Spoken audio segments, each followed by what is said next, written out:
Hello यार, class 11th का हम यूनिट 8 स्टार्ट करने जा रहे हैं। ठीक है, यूनिट 8 इसका नाम है हमारे पास थर्मोडायनेमिक्स। थर्मोडायनेमिक्स ये आपकी केमिस्ट्री की जो थर्मोडायनेमिक्स है लगभग उसी से मैच करती है, बस यहाँ पर हम एक एक्स्ट्रा चीज हीट इंजन के बारे में पढ़ते हैं। ठीक है, बाकी लगभग बहुत सारा चीजें उसी जैसी है केमिस्ट्री वाली जैसी, कुछ चीजें कम भी है। केमिस्ट्री वाला चैप्टर ज्यादा वास्ट है। ठीक है, तो आप जैसे कि आपने केमिस्ट्री में पढ़ा है वैसे भी थर्मोडायनेमिक्स में जो थर्मो है इसका मतलब थर्मल या हीट से रिलेटेड है। डायनेमिक्स का मतलब मोशन से होता है, या फिर बोल लो आप ट्रांसफॉर्मेशन से होता है या कन्वर्जन से होता है। ठीक है, तो थर्मोडायनेमिक्स क्या होती है हमारे पास ये ब्रांच ऑफ फिजिक्स है।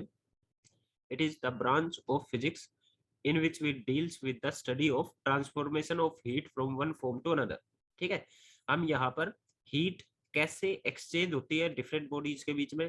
ठीक है, heat exchange between different bodies, कैसे हीट डिफरेंट डिफरेंट बॉडीज के बीच में एक्सचेंज होती है, प्लस कैसे हीट को आप डिफरेंट फॉर्म ऑफ एनर्जीज में कन्वर्ट कर सकते हो। ठीक है, डिफरेंट फॉर्म ऑफ एनर्जीज में आप कन्वर्ट कर सकते हो। जनरली यहाँ पर हम हीट को वर्क में कन्वर्ट करने की कोशिश करेंगे। ठीक है, हीट से वर्क में और वर्क से हीट में ट्रांसफॉर्मेशन को स्टडी करेंगे।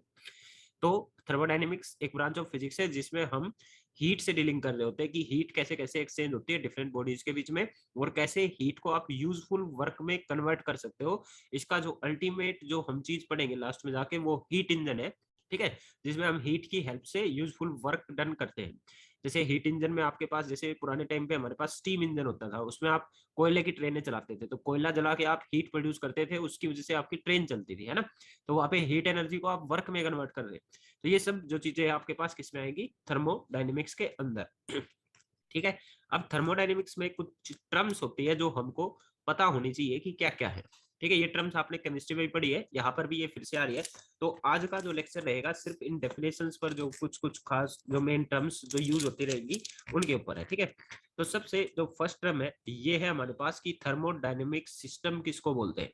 ठीक है, थर्मोडायनेमिक सिस्टम किसको बोलते हैं इसके ऊपर है। ठीक है, तो थर्मोडायनेमिक सिस्टम देखिए ये कुछ नहीं है, जिस भी चीज पर आप स्टडी करने लग रहे हैं, ठीक है, उसको आप सिस्टम बोल देंगे। ठीक है, ये आपके पास collection of large number of atoms या मॉलिक्यूल भी हो सकता है।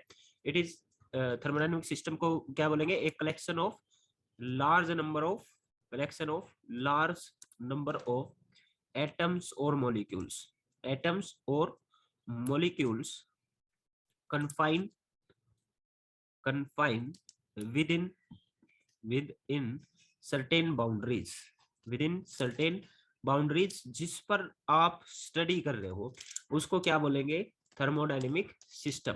ठीक है, तो ये collection of large number of particles, atoms या मॉलिक्यूल जिस पर आप स्टडी करने लग रहे हो, एक बाउंड्री के अंदर जो हो, आपके पास सर्टेन बाउंड्रीज के अंदर हो, उसको सिस्टम बोलते हैं। फॉर एग्जांपल, अगर मैं इस टाइम पे आपको टीच कर रहा हूँ, तो जो मेरे लैपटॉप की इस टाइम पे स्क्रीन है, या आप, ठीक है, और आप लोग हो, मैं हूं, तो ये सब आपके पास एक मेरा सिस्टम बना रहे हैं। ठीक है, हमारे अलावा कोई भी चीज है, ठीक है, हमसे अलग जो जो चीजें हमको अभी पढ़ने के लिए चाहिए, इसके अलावा जो भी चीजें हैं वे सब कहलाती है सराउंडिंग। ठीक है, anything other than system cold surrounding. तो हमारे अलावा कोई भी चीज होगी वो तो हमारे पास आ जाएगी सराउंडिंग में, तो इसमें लिखने की कुछ खास जरूरत नहीं है। अब जो ये थर्मोडायनेमिक सिस्टम है, ये जो हमारे पास तीन तरीके का होता है। ठीक है, ये सिस्टम हमारे पास तीन तरीके के होते हैं। एक होता है हमारे पास ओपन सिस्टम, एक आता है हमारे पास क्लोज सिस्टम, ठीक है, और एक होता है हमारे पास आइसोलेटेड सिस्टम। तो जो सिस्टम्स है हमारे पास तीन तरीके के होते हैं, ओपन सिस्टम, क्लोज सिस्टम और आइसोलेटेड सिस्टम। ठीक है, ओपन सिस्टम ऐसे सिस्टम को बोलते हैं जिसमें हमारे पास सिस्टम और सराउंडिंग के बीच में एनर्जी और मैटर दोनों चीजें एक्सचेंज हो सकती है। तो एनर्जी भी अलाउड है एक्सचेंज होना, और मैटर भी अलाउड है एक्सचेंज होना। तो दोनों चीजों का अगर एक्सचेंज हो पाए बिटवीन सिस्टम एंड सराउंडिंग, तो ऐसे सिस्टम को बोला जाता है ओपन सिस्टम। ठीक है, सॉरी, फॉर एग्जाम्पल, हमारे पास एक कप है और कप में कॉफी या चाय रखी हुई है, टी रखी हुई है, और ये गर्म है। ठीक है, सपोज करो गर्म है, ये कुछ देर के बाद ठंडी हो जाती है ना। तो ऐसा क्यों होता है समझो, हमारे पास कप ओपन है, तो यहाँ से क्या होगा, आपके पास ये इवेपोरेट होकर बाहर निकलती रहेगी। तो बाहर निकल रही होगी, तो ये क्या हो रहा है, जो इवेपोरेशन हो रहा है ये हीट को भी लेके जा रहा है, प्लस कुछ जो पार्ट ही तो वेपर बना होगा आपके पास। ऐसा थोड़ी ना है कि इसका कुछ मास वेपर बन जाता है और वो बाहर निकल जाता है, तो मास भी कम हो गया, इसका मतलब मैटर भी ट्रांसफर हो गया सराउंडिंग में और एनर्जी भी चलेगी, जिसकी वजह से ये ठंडा हो जाता है ना। तो दोनों चीजें यहाँ पर ट्रांसफर हो पा रही है। तो ये ओपन कप में रखी चाय आपके पास इस टाइम पे ओपन सिस्टम कहलाएगी। ओके, इसमें एनर्जी और मैटर दोनों का ट्रांसफर अलाउड है सिस्टम और सराउंडिंग के बीच में। इसके बाद आता है क्लोज सिस्टम।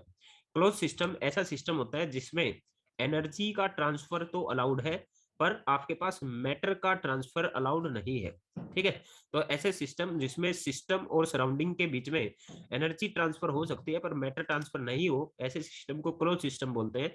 जैसे मान लो आपके पास यही कप ऑफ कॉफी है या टी है, अगर इसको ऊपर से एक ढक्कन से बंद कर दिया जाए, ठीक है, ढक दिया जाए, कवर कर दिया जाए, तो इसमें क्या होगा, हमारे पास जो वेपर जो वेपर बनेंगे वे ऊपर जाएंगे और इससे टकराकर वापिस ही गिरते रहेंगे, इससे टकराकर वापिस ही नीचे गिरते रहेंगे ठंडे होने के बाद। ठीक है, तो आपके पास वेपर जो है ये कहीं बाहर नहीं जा पाए, तो जो आपके पास मैटर है वो तो अंदर ही रह गया, पर जो इसकी वॉल होती है इसके जरिए कंडक्शन से होकर, कंडक्शन मेथड हमने थर्मल प्रॉपर्टीज में पढ़ा है, ठीक है, मैटर की थर्मल प्रॉपर्टीज में पढ़ा है, कंडक्शन की वजह से यहाँ से हीट बाहर निकलती रहेगी। अगर यहाँ से हीट बाहर निकलती रहेगी तो थोड़ी देर के बाद ये कप कॉफी भी थोड़ी देर के बाद ठंडा हो जाएगा, बेशक से आपने ढक रखा है। ठीक है, तो इसका मतलब एनर्जी तो ट्रांसफर हुई है। तो ये किसका एग्जांपल हो जाएगा हमारे पास, क्लोज सिस्टम का, जिसमें हमारे पास मैटर तो ट्रांसफर नहीं हुआ पर एनर्जी ट्रांसफर होगी। ठीक है, इसके बाद आता है हमारे पास आइसोलेटेड सिस्टम। तो आइसोलेटेड सिस्टम ऐसा सिस्टम है जिसमें सिस्टम और सराउंडिंग के बीच में ना तो एनर्जी का ट्रांसफर अलाउड है और ना ही मैटर का ट्रांसफर अलाउड होता है। ठीक है, तो जैसे मान लो आपके पास थर्मोफ्लास्क, थर्मस जिसको हम बोलते हैं, उसके अंदर हम जैसे मान लो आपने अगर गर्म चीज रख दी तो गर्म रहती है, ठंडी चीज रख दी तो ठंडी रहती है। क्यों होता है उसमें ऐसा, एक तो ये बंद क्लोज है, क्लोज होगा तभी होगा, उसको भी खुला छोड़ दिया तो वो भी नहीं होगा। ठीक है, तो क्लोज करना पड़ेगा इसको चारों तरफ से। अब इसको क्लोज करने से क्या होगा कि वेपर तो बाहर नहीं जा पाएंगे। अब जो इसकी बाउंड्री होती है ना साइड वाली, ये ऐसी होती है जो हीट का ट्रांसफर अलाउड नहीं करती, इनको आगे देखेंगे, ऐसी बाउंड्रीज को एडियाबैटिक बाउंड्री बोलते हैं। तो ये ना तो इधर से एनर्जी जा पा रही है ना इधर से जा पा रही है ना मैटर ही जा पा रहा है, तो ये हमारे पास बोला जाता है आइसोलेटेड सिस्टम। ठीक है, अब क्वेश्चंस में आपको डायरेक्ट वर्डिंग मिलेंगी कि हमारे पास एक ओपन सिस्टम है, क्लोज सिस्टम है या आइसोलेटेड सिस्टम है, ऐसा करके। ठीक है, अब जब हमने सिस्टम की डेफिनेशन दी थी तो हमने बोला था कि सिस्टम जो है आपके पास within the boundaries confined रहता है, ठीक है, जिस पर हम स्टडी कर रहे होते हैं, और इससे बाहर की जो भी चीज होगी वो हमारे पास कहलाती है सराउंडिंग। अब जो ये बाउंड्रीज जो हमने बोली है जो सिस्टम और सराउंडिंग को अलग करती है, बाउंड्रीज क्या है, जो सिस्टम और सराउंडिंग को अलग करती है। ये आपके पास जरूरी नहीं कि फिजिकल हो, ऐसा नहीं कि दीवार बनी हो, जरूरी नहीं, जरूरी नहीं है कि बोतल का आपके पास जो बाउंड्री है या जो इस कप के गिलास की जो बाउंड्री थी, या मतलब जो कप का जो गिलास है उसकी बाउंड्री थी, ये जरूरी नहीं कि ऐसे फिजिकली हो, ये इमेजनरी भी हो सकती है और ये आपके पास रियल भी हो सकती है। तो बाउंड्रीज दोनों तरीके की हो सकती है। जैसे मान लो ओके, तो जैसे मान लो आप हम लोग बाहर बैठ के पढ़ रहे हैं, तो आप लोग, मैं, बोर्ड, चौक, जो भी हम यूज कर रहे हैं वो तो हमारा सिस्टम हो गया। इसके अलावा सारी चीजें, इसके अलावा जो हमारे कंसर्न की नहीं है वो सब सराउंडिंग होगी। पर वहां पर बाहर बैठे हम, वहां पे कोई ऐसी दीवारें थोड़ी ना बनी हुई है, तो वहां पर जो बाउंड्री है वो हमारे पास इमेजिनरी बाउंड्री है। और अगर हम क्लास के अंदर बैठ के पढ़ रहे हैं तो क्लास की जो दीवारें हैं वो हमारे पास फिजिकल बाउंड्रीज होगी, वो रियल बाउंड्री होगी। ठीक है, जो सिस्टम और सराउंडिंग को अलग करती है। तो अभी ये जो बाउंड्रीज है ये भी कई तरीके की होती है हमारे पास। ठीक है, तो इन बाउंड्रीज को देखते हैं। जो ये बाउंड्रीज होती है हमारे पास इन जनरल, हमारे पास हम दो तरीके की ये बाउंड्रीज पढ़ेंगे। ठीक है, एक बाउंड्री होती है हमारे पास आइसोथर्मल, इनको बाउंड्री ना कह के वॉल भी बोल देते हैं। ठीक है, आइसोथर्मल या फिर डायथर्मल वॉल्स। ठीक है, आइसोथर्मल या फिर डायथर्मल वॉल्स। अब ये डायरेक्ट वर्डिंग्स यूज होंगे, वॉल या बाउंड्री बोल सकते हैं। दूसरी टाइप है हमारे पास एडियाबैटिक वॉल्स। ठीक है, एडियाबैटिक वॉल्स।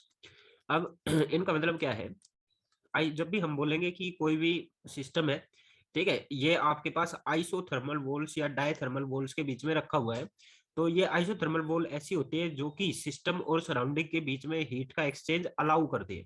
ठीक है, यहाँ पर एनर्जी का एक्सचेंज अलाउड होता है, सर सिस्टम और सराउंडिंग के बीच में हीट एक्सचेंज कर सकती है। एडियाबैटिक वॉल, अगर हम बोले ऐसा कि एक सिस्टम है जिसके साइड की वॉल कैसी है, एडियाबैटिक वॉल, तो एडियाबैटिक वॉल बोलते ही आपको समझ जाना है कि यहाँ पर एनर्जी का एक्सचेंज अलाउड नहीं है। ठीक है, energy can not be exchange between system and surrounding. Okay, तो ये हमारे पास वॉल्स का मतलब है, ये आपको याद रखना है कि आइसोथर्मल या डायथर्मल वॉल में हीट का एक्सचेंज हो सकता है सिस्टम और सराउंडिंग के बीच में, एडियाबैटिक वॉल्स के बीच में ये नहीं हो सकता। ठीक है, अब कुछ और टर्म्स पे चलते हैं जो हमारे पास यूज होंगी। ठीक है, हमारे पास थर्मोडायनेमिक सिस्टम के बाद अब आता है थर्मोडायनेमिक वेरिएबल्स।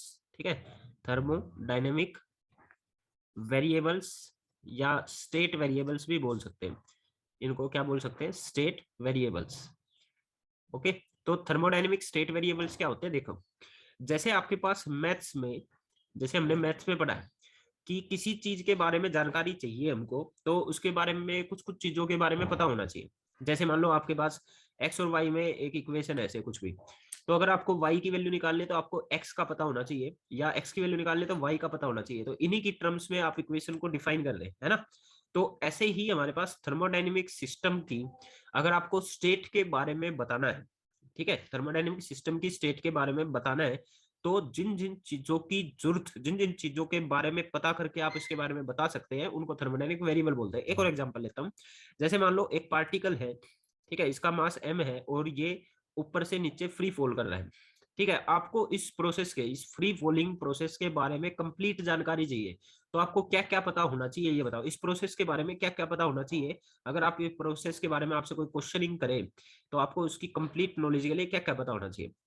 आपको ये पता होना चाहिए कि ये कितनी वेलोसिटी से गिर रहा है, कि क्या वेलोसिटी चेंज हो रही है या सेम है, कितनी इसकी एक्सेलरेशन है, ठीक है, इसकी पोजीशन मतलब कि कितनी हाइट से ये गिर रहा है, ठीक है, इसका मास क्या था, कितना इस पर फोर्स लग रहा है, तो ये सब चीजें आपके पास मास अलग कर दे तो कितने फोर्स से गिरेगा, इतनी सब जानकारी चाहिए ना।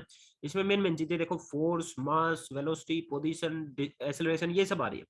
तो जैसे मैकेनिक्स में ये फोर्स, मास, वेलोसिटी, फोर्स, एक्सेलरेशन सब वेरिएबल्स कहलाते थे, किसी भी सिस्टम के बारे में आपको जानकारी लेने के लिए इन सब की जानकारी होनी जरूरी थी, ठीक है, पोजीशन की, वेलोसिटी की, एक्सेलरेशन की, फोर्स की, एटसेट्रा की।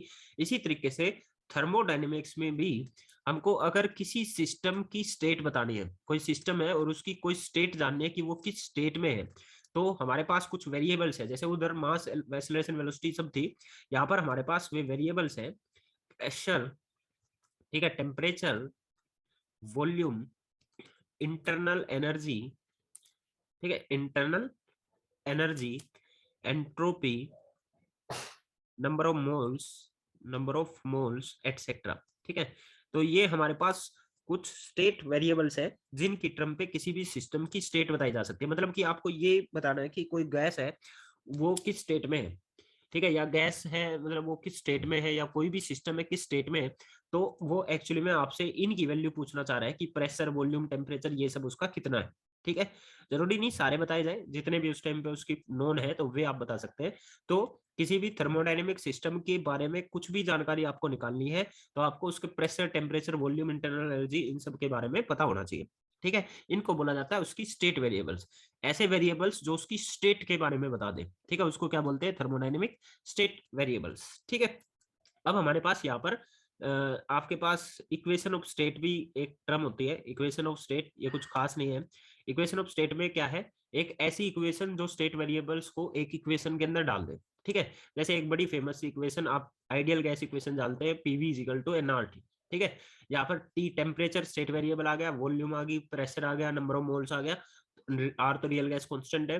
तो ये सारे के सारे स्टेट वेरिएबल्स को एक इक्वेशन में रख दिया, तो ये इक्वेशन क्या कहलाएगी, इक्वेशन ऑफ स्टेट कहलाएगी, ठीक है।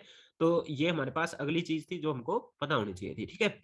इसके बाद हमारे पास जैसे कि थर्मोडायनेमिक इक्विलिब्रियम, ठीक है, थर्मोडायनेमिक्स इक्विलिब्रियम क्या होता है।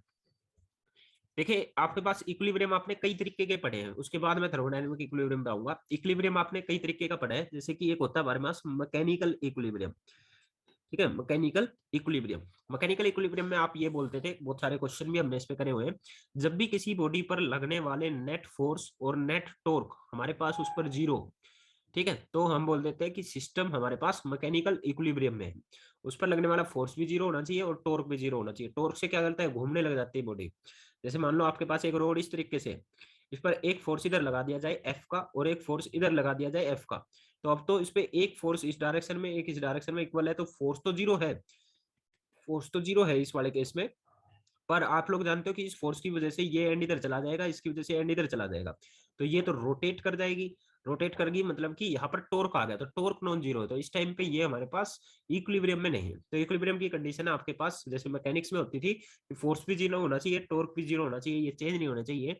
ऐसे आप केमिस्ट्री में भी जानते हो कि रिएक्टेंट से जब प्रोडक्ट बन रहे होते हैं तो केमिकल इक्विलिब्रियम किसको बोलते हैं, जब रेट ऑफ मतलब कि जिस रेट से रिएक्टेंट प्रोडक्ट में कन्वर्ट हो रहे हैं उसी रेट से प्रोडक्ट रेट में रिएक्टेंट में दोबारा कन्वर्ट हो रहे हो रिवर्सिबल रिएक्शंस में, तो आप बोलते थे कि केमिकल इक्विलिब्रियम प्रोड्यूस हो गया। ठीक है।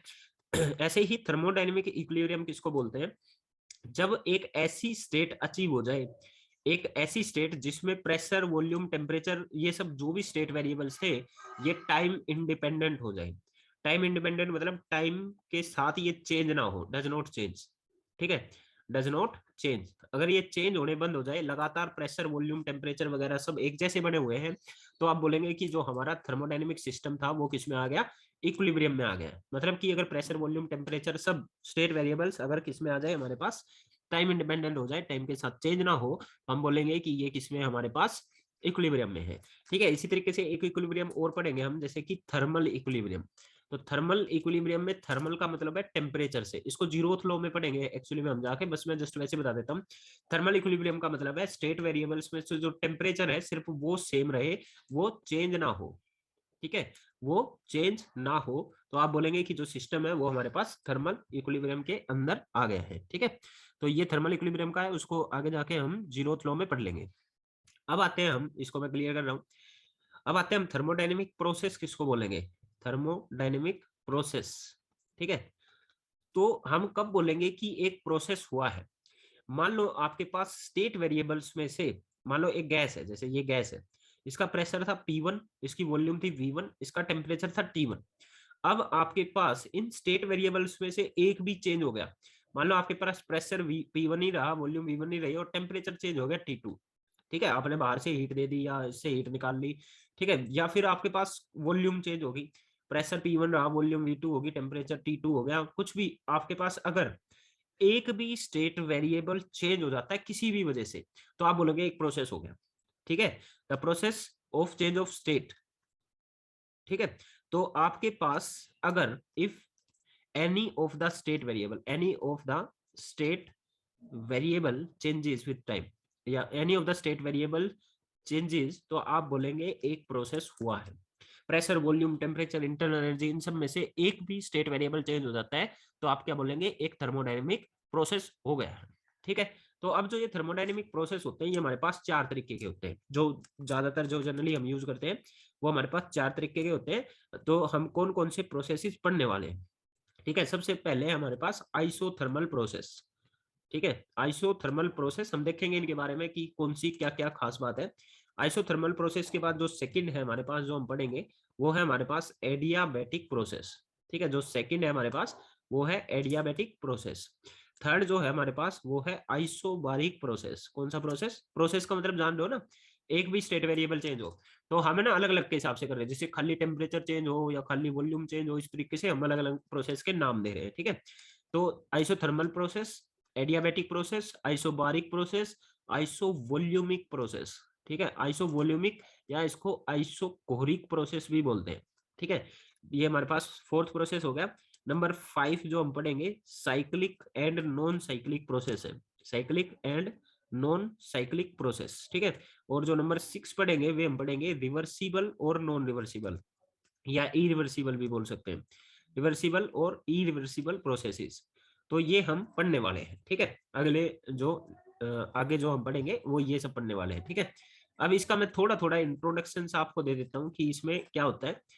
ठीक है, किसमें क्या होता है, और इसको नेक्स्ट लेक्चर में पढ़ेंगे। आइसोथर्मल, आइसो का मतलब होता है सेम, थर्मल का मतलब टेम्परेचर।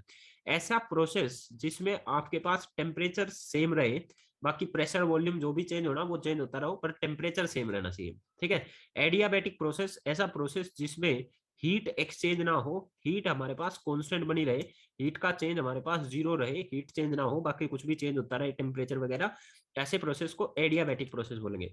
आइसो का मतलब सेम, बार प्रेशर की यूनिट होती है, तो ऐसा प्रोसेस जिसमें प्रेशर सेम रहे। ठीक है, वॉल्यूम वगैरह कुछ भी चेंज होता रहो, हमको प्रेशर सेम चाहिए। आइसो वॉल्यूमिक या आइसोकोरिक, नाम से ही पता चल रहा है वॉल्यूमिक में क्या चेंज रहे, कांस्टेंट रहेगा, वॉल्यूम सेम रहेगी, बाकी चाहे कुछ भी चेंज होता रहो, इसको मतलब नहीं है। ठीक है। साइक्लिक और नॉन साइक्लिक प्रोसेस को हम बाद में डिटेल में करेंगे। इस साइक्लिक प्रोसेस में बार बार में अलग अलग तरीके के प्रोसेस होके सिस्टम अगर वापस उसी स्टेट में पहुंच जाए जहां से वो चला था, तो इसको बोलते हैं साइक्लिक प्रोसेस। और अगर वो ना पहुंच पाए तो इसको बोलते हैं एसाइक्लिक या नॉन साइक्लिक प्रोसेस। ठीक है। रिवर्सिबल में क्या होता है, सिस्टम जिस तरीके से गया था उसी तरीके से वापस आ गया, तो अगर वो उन्हीं सब चेंजेस को वापिस से रिट्रेस करता हुआ इनिशियल स्टेट में लौट आए तो रिवर्सिबल, नहीं लौट आए तो आपके पास इरिवर्सिबल प्रोसेस वो कहलाता है। ठीक है। तो कल हम इन प्रोसेसेस के बारे में पढ़ेंगे कि किस प्रोसेस में क्या होता है, वर्क डन वगैरह जो भी है, इनके ग्राफ वगैरह ये सब देखेंगे। ठीक है। आई होप आपको समझ में आया होगा। कुछ समझ में नहीं आया हो तो आप मेरे को कमेंट सेक्शन में बता सकते हैं। Thank you.